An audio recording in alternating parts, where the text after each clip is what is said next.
কিন্তু যারা রক্ত দিল, জীবন দিল, যে উদ্দেশ্যে তারা জীবন দিয়েছে, সেই উদ্দেশ্য বাংলাদেশে বাস্তবায়ন হয়নি।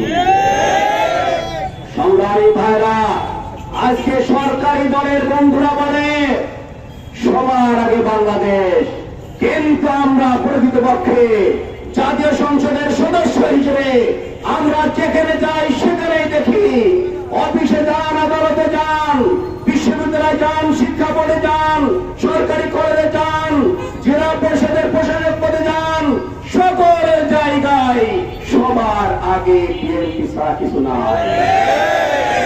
এই জন্য 24 জুলাইতে তরুণরা রক্ত দেয়নি, দলীয় পালন করার জন্য রক্ত দেয়নি। এদেশের মানুষ রক্ত দিয়েছিল সুষম উন্নয়নের জন্য, বৈষম্যহীন মানবিক ইসলাম ভিত্তিক বাংলাদেশ প্রতিষ্ঠার জন্য, কিন্তু আজকে সে মানবিক ইসলাম ভিত্তিক বাংলাদেশ প্রতিষ্ঠিত হয়নি।